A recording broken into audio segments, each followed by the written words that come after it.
चत्तारि मंगलम अर्हंता मंगलम सिद्धा मंगलम साहो मंगलम केवली पनत्तो धमो मंगलम चत्तारि लोगितमा अर्हंता लोगितमा सिद्धा लोगितमा साहो लोगितमा केवली पनत्तो धमो लोगितमा चत्तारि शरणं पौजामि अर्हंता शरणं पौजामि सिद्धा शरणं पौजामि साहु शरणं पौजामि केवली पनत्तो धमो शरणं पौजामि चार शरण चार मंगल चार उत्तम करे जे भवसागर से करे थे सकल कर्म नवाणे अंत मोक्ष तना सुखरे अनंत भाव धरीने जे गुण गाय ते जीव तरीने मुक्ति जाय संसार माई शरण त्या अवर शरण नहीं कोई जे नर नारी आदरे तेने अक्षय अविचल पद होय अंगूठे अमृतत्व से लब्धि तना भंडार गुरु गौतम ने समरिये तो सदाय मनवांचित फल અનુભૂતિ પેલા કેવી દર્શન અનુભૂતિ પેલા તો એની હોય એ જાતની લગ્ની એ જાતની તાલાવેલી હોય લગ્ની હોય નાયકને ગ્રહણ કરવા તરફની એની પરિણતિ હોય નાયક આ નાયક જ છે બીજું કંઈ હું નથી હું એવો નાયક તરફનો નિશ્ચય દ્રઢ કરવો જોઈએ ભેદ જ્ઞાની પરિણતિ દ્રઢ કરવી જોઈએ ભેદ જ્ઞાની પરિણતિ આ બધું છે તે હું નથી હું તો ચૈતન છું પોતાનો સ્વભાવ ગ્રહણ અંતરમાંથી થવો જોઈએ સ્વભાવને ગ્રહણ કરે વારંવાર વારંવાર ચૈતનની ધૂન લાગે ચૈતન સિવાય ક્યાંય રુચિ નહીં એક ચૈતનમય જીવન કેમ થઈ જાય એવી પરિણતિ પોતાની દ્રઢ એ તરફની હોવી જોઈએ અને ચૈતનની ધૂન લાગવી જોઈએ આ જાગતા સૂતા બધા ને ચૈતન તરફની જ પરિણતિ તરફની જાગૃત રહેવી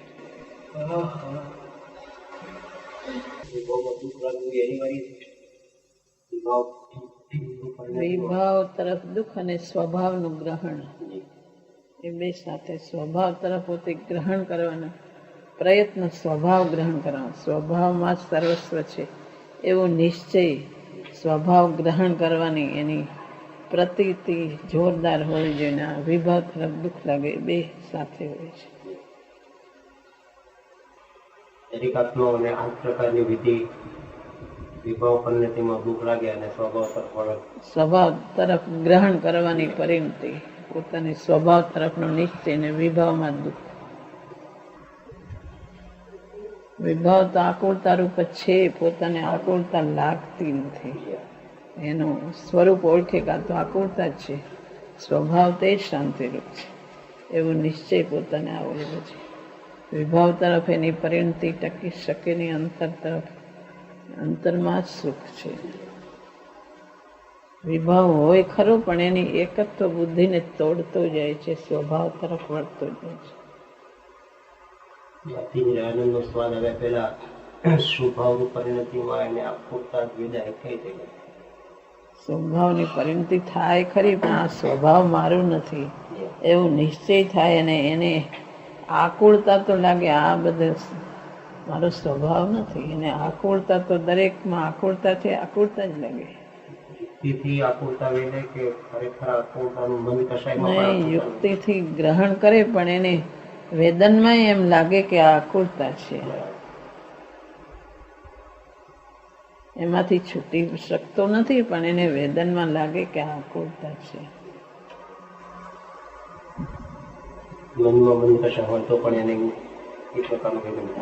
આકુળતા છે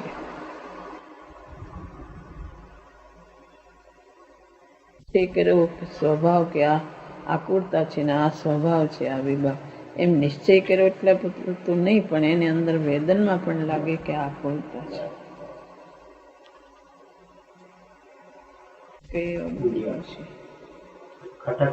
ખટકનો પ્રકાર એ પ્રકાર આકુળતા વેદાય છે માટે એ ખટક્યા કરે કે આ આકુળતા છે પણ એ વચ્ચે આવ્યા વગર રહેતું નથી હજી શુદ્ધાત્માનું સ્વરૂપ પ્રગટ નથી ત્યાં વચ્ચે આવે છે હજી પણ પૂર્ણતા ન અને ભેદ જ્ઞાની પરિણતિ ચાલુ હોય તો વચ્ચે સ્વભાવ આવે છે પણ એ સમજે છે કે આકુળતા છે આકુળતા રૂપે વેદાય છે સ્વભાવ રૂપે વેદાય છે દ્રષ્ટો તો એટલો થાય, સાધકને તો એ પ્રમાણે બરાબર ન રહે, કેમ કે એને તો અતિન્દ્રિયનો સ્વાદ ચાખ્યો છે એટલે આકુરતા પ્રત્યક્ષ ભેદ પડે છે. પણ એ પહેલા પણ મિથ્યા દ્રષ્ટિની ભૂમિકામાં પણ વેદનમાં આકુરતા મનુદશામાં પણ લાગે.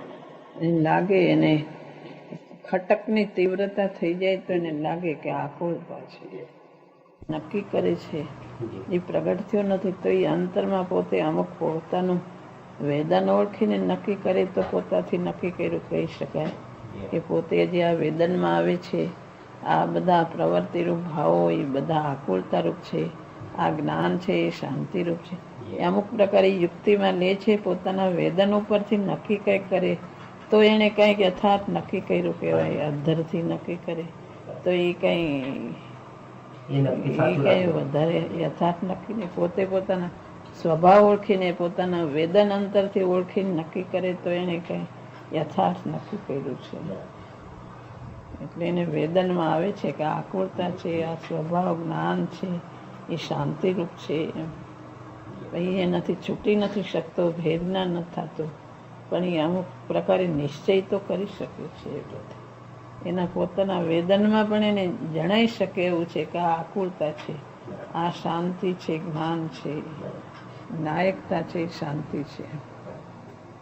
જ્ઞાની ધર્માત્માને ભગવાનને સુખ કેવું હશે એ પણ નક્કી થઈ શકે વેદનથી, થોડું અનુમાન. વેદનથી નક્કી નહીં, ભાઈ એ અનુમાનથી નક્કી કરે. સુખ કેવું હોય, સુખનું વેદન એને પોતાનું, એને આનાથી વિરુદ્ધ સુખ એ અનુમાનથી નક્કી કરી શકે. એને વિરુદ્ધ આકુરતાથી વિરુદ્ધ નિરાકુરતા એટલું એ નક્કી કરે, પણ એ આનંદ ગુણને નક્કી કરવો એ અનુમાનથી નક્કી કરી શકે. આનંદ ગુણ કે એને વેદનમાં નથી આવતો, એ અનુમાનથી અમુક પ્રમાણો ઉપરથી નક્કી કરી શકે, યુક્તિથી, સ્વભાવથી અમુક નક્કી કરી શકે, અને વેદનમાં નથી આવતું. આકુરતાનું તો વેદન થાય છે એટલે જ્ઞાનની સૂક્ષ્મતા થતા એને પકડાય કે આમ સુખ પકડાય કે નિરાકુરતા એ સુખ, આકુરતા એ દુઃખ.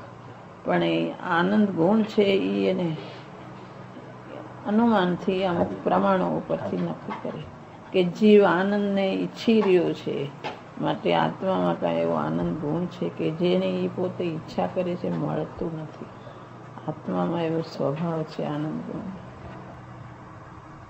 માતાજી, અંદરની જે સુખાસુખ ભાવ છે એ તમે ભાવને સમજી કોણ રહ્યું છે એ રીતે ધ્યાન કરવાનું, કે જે સમજે છે એવું કરીને ધ્યાન કરવાનું. જે અંદરમાં ભાવ થાય એ ભાવને સમજી કોણ રહ્યું છે એમ કરીને ભાવ છૂટા પડીને સમજવાના પદાર્થો તે રીતે પ્રયત્ન કરવાનો. ભાવ જે થાય છે એને સમજીને, એ ભાવ છે આકુરતાનું વેદન છે. અંદર જાણનારો છે એ જુદો છે. શુભાશુભ ભાવને જાણનારો જુદો છે અને શુભાશુભ ભાવ જુદા છે. વેદન થાય છે તો આકુરતા રૂપ છે, એનાથી જુદો હું ચૈતન્ય છું, એને જાણનારો જુદો છે. આપણને ખ્યાલમાં આવે ને કે આ ભાવ થયા, આ ભાવ થયા, જે ભાવ થાય તે પકડાય ને કે આ ભાવ થયા, આ ભાવ થયા, તો જેને ખબર પડે છે એ હું કેવી રીતે. હા, એ જે ખબર પડે છે એ હું છું, પણ એ ખબર પડે છે એ એને પર્યાય છે, મૂળ તત્વને ગ્રહણ કરવાનું. જે ખબર પડે છે બરાબર, એ ખબર પડે એ જ્ઞાનની પર્યાય છે.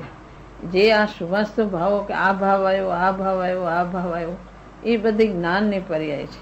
પણ એમાં જે વસ્તુ મૂળ અનાદિ અનંત છે એ નાયક આખો છે. ઓલી એક એક વસ્તુને જાણે, એક એક વિકલ્પને જાણનારી એ બધી પર્યાયો થઈ, પણ એક અખંડ નાયક હું શાશ્વત છું એમ અખંડ દ્રવ્યને ગ્રહણ કરવાનું. એ ખબર પડે છે એના ઉપરથી એનું અસ્તિત્વ આખું ગ્રહણ કરવાનું. હા, એ ખબર પડી રહી છે પદાર્થ હું છું. જે ખબર કરનારો છે એ મૂળ વસ્તુ અનાદિ અનંત સ્વતઃ સિદ્ધ હું છું.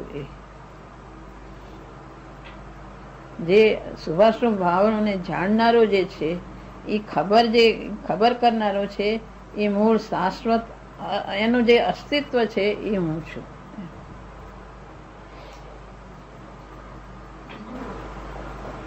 એ અસ્તિત્વ આખો જ્ઞાયક છે. એ જ્ઞાયકમાં આનંદ શક્તિઓ ભરેલી છે. ખબર પડવા પણ વસ્તુ તો ખબર પડે પણ બીજા ગુણો આપણને એટલી ખબર નહીં પડે કે બીજા ઘણા ગુણો છે એની આપણને એટલી જલ્દી ખ્યાલ નથી આવે. ખબર પડવા પણ છે એટલે ખબર પડે છે પણ બીજા પણ અનંત ગુણો છે એની એટલી એ તો દેખાતા નથી, પણ એ જે શક્તિ વાળો પદાર્થ છે, જે નાયક છે, એ અનંત શક્તિથી ભરપૂર હોય. જે દ્રવ્ય હોય ખાલી ન હોય એમાં અનંતા ગુણો જ હોય. એ દ્રવ્ય એનું નામ કહેવાય કે જેમાં અનંત શક્તિઓ હોય. દ્રવ્ય જેમાં અમર્યાદિત જે વસ્તુ જે ગમે એટલું પરિણમે તો ખૂટે જ નહીં એવી અનંતતાથી ભરેલું દ્રવ્ય છે. એ પછી એના યુક્તિ પ્રમાણોથી નક્કી થાય છે. શાંતિનો થોડું ખ્યાલ આવે કે આપણે અંદર જઈએ જરા ઠીક લાગે છે, બાદમાં શાંતિ લાગે એટલો થોડું ખબર પડે, શાંતિની ખબર પડે કે અંદર જઈએ તો આપણને જરા શાંતિ લાગે છે. શાંતિ લાગે.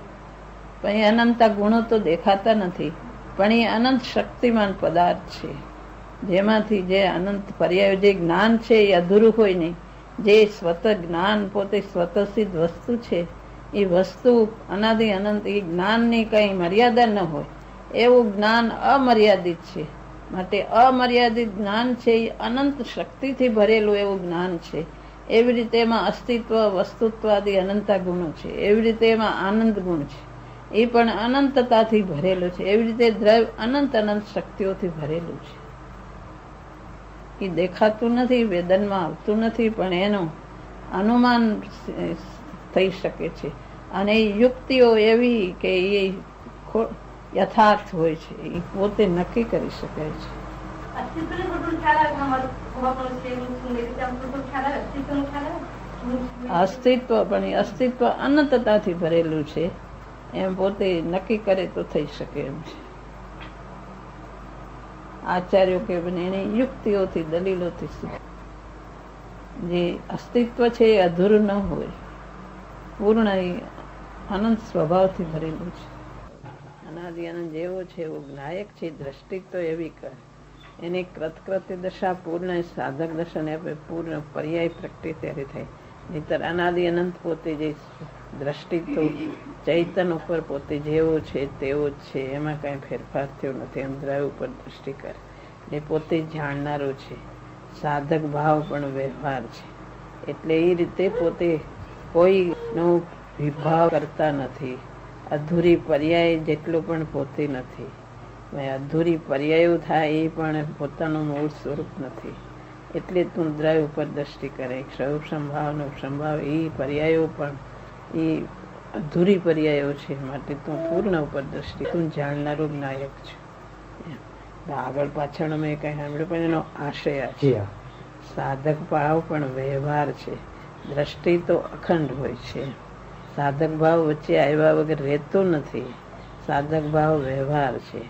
માટે તો અખંડ દ્રવ્ય ઉપર દ્રષ્ટિ કર. પણ એમાં પુરુષાર્થ એ અખંડ છે એટલે એમાં પુરુષાર્થ ભેગો આવી જાય છે. પુરુષાર્થ એમાં સંજ્ઞાન ચારિત્ર પોતે વ્યવહાર પર્યાય તો અધૂરી છે. માટે પુરુષાર્થ તો એમાં કરવાનો જ રહે છે. પણ એ બધી તું કરતા બુદ્ધિ છોડી દે ને તું જ્ઞાતા છો, એ કરતા બુદ્ધિ છોડી દે પણ તો પણ પુરુષાર્થ તો એમાં કરવાનો રહે છે. નિશ્ચય ને વ્યવહાર બે જાણવા યોગ્ય છે. દ્રષ્ટિ એક ચૈતન ઉપર રાખે એમ આદરણીય એક ચૈતન છે. દ્રષ્ટિના બળે પુરુષાર્થ થાય છે. માટે તું અખંડ નાયક છે. સાધક ભાવ વ્યવહાર છે. વચ્ચે આવ્યા વગર રહેતું નથી. તું કોઈ પણ પર્યાય છે એ પર્યાયનો નિશ્ચય દ્રષ્ટિએ તું અકર્તા સ્વભાવ તારા સ્વભાવનો કરતા અનાદિ અનંત પારિણામિક ભાવે છો એમ કેવું છે. એટલે નાયકની દ્રષ્ટિ કરાવવાનું, નાયકની દ્રષ્ટિ કરવા માટે બંધ મોક્ષના જે વિકલ્પ આવે એ વિકલ્પ પણ એ સ્વભાવ છે. એ બંધ મોક્ષની જે પર્યાયો છે એ પણ પર્યાય પ્રગટ થાય છે મોક્ષની. માટે તું પર્યાય પર દ્રષ્ટિ નહીં કરતો. એ સાધક ભાવ વચ્ચે આવે છે. એ મોક્ષ છે એ પણ એક પર્યાય છે. માટે તું નાયક જાણનારો છો, અખંડ શુદ્ધ આત્મા છો એમ કહે છે. પર્યાય પૂરતું તારું સ્વરૂપ નથી. તારું સ્વરૂપ અખંડ છે. જે પછીથી પ્રગટે છે એ તારું મૂળ સ્વરૂપ તો અનાદિ અનંત છે. પણ એમાં દ્રવ્ય દ્રષ્ટિ કરે તો જ એ શુદ્ધ પર્યાયો પ્રગટ થાય છે. એમાં સાધક ભાવ તો વચ્ચે આવે છે. સાધક ભાવ વ્યવહાર છે એમ કેવું છે. અધૂરી પર્યાયો બધો વ્યવહાર છે. એટલે ત્યાંથી લક્ષ છોડાવે, અહીંયા લક્ષ છોડાવે છે અને લક્ષ છોડાવીને અખંડ દ્રવ્ય ઉપર દ્રષ્ટિ કરાવે છે. જ્ઞાન તો બધાનું જ્ઞાન છે, એના ઉપર દ્રષ્ટિ કરે એમ કેવું છે. ગુરુદેવની બહુ પ્રસન્નતા એમાં એટલે કીધું આમ જાણવા ઉપર બહુ ગુરુદેવ તું જાણ બધું, તું કરતા નથી, જાણ નાયક છો. જાણ બધી અધૂરી પર્યાય પૂરી પર્યાય બધાનો તું જાણનાર નાયક છો. જાણ જાણનારની પર્યાયને પણ કરવી નથી એમ લીધું કે એનો જાણનાર છે એમ લીધું. એટલે કીધું બહુ આમ જાણનારી પર્યાયનો પણ તું જાણનાર જ છું. એટલે એમાં વ્યવહાર નથી એમ કહેવાનો આશય નથી, પણ વસ્તુ દ્રષ્ટિ કરાવે છે, વસ્તુનું મૂળ સ્વરૂપ બતાવે છે. એટલે એ પર્યાયો આત્મામાં નથી એમ નથી, એ જાણવાની પર્યાય એમાં થતી નથી એવું નથી. એ વ્યવહાર છે બધો, પણ દ્રષ્ટિ તો મૂળ વસ્તુનું સ્વરૂપ બતાવે છે. જો એકલું એમ હોય તો પછી આ બંધના જે વિભાવ ભાવ હોય જ નહીં, તો એકલી મોક્ષની પર્યાય હોય. જો એમ હોય તો આ જાણવાનો સ્વભાવ જે દેખાય એ પણ કાંઈ આત્મા જાણી શકે જ નહીં, જો જાણવાનો કાંઈ સ્વભાવ જ નહીં. એ બધી પર્યાયો છે જાણવાની, પણ તું દ્રષ્ટિ તારા સ્વ તરફ કર એમ કેવું છે. સ્વપર પ્રકાશક સ્વભાવ છે, પણ દ્રષ્ટિ તારા દ્રવ્ય ઉપર કરે એમ કેવું છે. આચાર્ય દેવ ગુરુદેવ બધું એક જ કહી રહ્યા છે, દ્રષ્ટિ તો શુદ્ધાત્મા ઉપર કર. તારો સ્વભાવ પર્યાયો એમાં થાય છે, સાધક દશા એમાં હોય છે, સ્વપર પ્રકાશક તારો સ્વભાવ છે, પણ દ્રષ્ટિ તું પર ઉપરથી ફેરવીને એક અખંડ નાયક પારિણામિક ભાવ ઉપર દ્રષ્ટિ કર. પારિણામિક ભાવ એટલે એક ભાવ ઉપર એમ નહીં, પણ અખંડ દ્રવ્ય ઉપર દ્રષ્ટિ કરે. આટલું તત્વ મળ્યું, અમે અમારાથી થઈ શકે એટલો પ્રયત્ન, ચિંતન મંથન બધું કરીએ પણ છીએ, પણ વ્યવહાર જીવનમાં એમ કે હાલતા ચાલતા કોઈ ખોટું બોલવાના ભાવ કે માયાચારીના ભાવ થતા હોય, અથવા સામાજિકને દુઃખ થશે એવું જાણવાની દરકારનો ભાવ ન રહેતો હોય, એ બધું તો બાહ્ય છે. તો એ આત્મસાધનામાં કાંઈ નડતરૂપ થાય કે પાત્રતા પોતે સમજી લેવાનું ક્યાં જાતના ભાવ આવે છે. મુમુક્ષુની ભૂમિકાની અંદર આત્માર્થનું પ્રયોજન મુખ્ય. આત્માર્થીને ન શોભે એવી જાતના મર્યાદા તોડીને એવા વિચારો આત્માર્થીને હોય નહીં, એવા કાર્યો પણ આત્માર્થીને હોય નહીં. જે આત્માર્થને પોષણ થાય, આત્માર્થાને મુખ્યતા રહે એવા ભાવો આત્માર્થીને હોય છે. જે પોતાની આત્માર્થને મર્યાદા તૂટી જાય એવા ભાવો આત્માર્થીને હોતા નથી. પછી કઈ જાતના આવે છે પોતે વિચારવાનું રહે છે. એમાં કચાશ હોય તો પોતે પોતાની પાત્રતા વધારવી. આત્માર્થતાનું મુખ્ય પ્રયોજન એ આત્માર્થતાને કાંઈ ખલેલ પહોંચે એવી મર્યાદા તોડીને એવા વિચારો આત્માર્થીને હોતા નથી. જ્યારે મોક્ષે જાય છે ત્યારે જ્યાં ધર્માસ્તિકા અધર્માસ્તિકા એનો એન્ડ આવી જાય છે તેનાથી ઉપર નથી જઈ શકતા, બરાબર? એટલે કે ધર્માસ્તિકા જે આપણે ઉદાસીન રીતે ગતિમાં સહાયકાર રૂપ થાય છે, ત્યાં સ્થિર થઈ ગયા પછી ધર્માસ્તિકા કેવી રીતે મદદ કરે છે? તો એવું છે ને, ચાલતા જે ગતિમાન હોય એને નિમિત્ત બને છે, ગતિમાન ન હોય એને નિમિત્ત બને એમ નથી. જે ગતિમાં હોય એને નિમિત્ત બને છે. સ્થિર ચાલતા પછી સ્થિર થઈને અધર્માસ્તિકા નિમિત્ત બને, ગતિમાન ને ધર્માસ્તિકા નિમિત્ત બને છે. દરેક દ્રશ્ય સ્વતંત્ર છે, સ્થિર નિમિત્ત તરીકે છે. વિહાર કરે છે, વિહાર કરે છે ત્યારે એક ભાઈ એમ તરફેડ્યા ખાય છે. ઉનાળાનો દિવસ હતો અને તરફેડ્યા ખાય છે અને કહે છે બચાવો બચાવો બચાવો, તને થોડું પાણી આપો. ભાવલિંગી મુનિ પાસે જે કમંડલું હોય છે ને ઉપકરણ, તેમાં પાણી હતું. તો એમને આપવું યોગ્ય છે કે અયોગ્ય છે? પાણી આપવું જોઈએ કે ના આપવું જોઈએ? વિચિત્ર કેસ જરા તમને પૂછ્યું છે. ભાવલિંગી મુનિ પોતે તો બધા નિરાળા થઈને સ્વરૂપમાં લીન થઈને વસતા હોય છે. બધી જાતના વિકલ્પ છૂટી ગયા છે, નિરાળા થઈ ગયા છે. એક બધા કાર્યોથી છૂટી ગયા છે, લૌકિક કાર્યોથી છૂટી ગયા છે. એવા કાર્યમાં એને એ જાતનો વિકલ્પ આવતો નથી. એ બહાર એનો ઉપયોગ હોતો નથી. એ જાતના કાર્યોમાં એ જોડાતા ને છૂટી ગયા છે.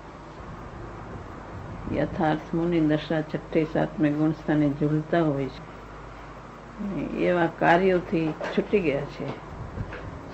એ કાર્યો બધા ગ્રસ્તોના છે. એ કાર્યથી છૂટી યથાર્થ મુનિપણું જેને યથાર્થ મુનિપણું અંગીકાર કર્યો, છઠ્ઠે સાતમે ગુણ સ્થાને ઝૂલતા કેવળ જ્ઞાનની તળેટી, કેવળ જ્ઞાન પૂર્ણ કૃત દશા ની તળેટીમાં ઊભા છે. મુનિ દશા એટલે છઠ્ઠે સાતમે ગુણ સ્થાને ઝૂલતા મુનિરાજ છે. એ કાર્યોથી, એવા બાહ્ય કાર્યોથી છૂટી ગયા છે. ને એ જાતનો વિકલ્પ હોતો નથી. નિરાળા થઈ ગયા છે.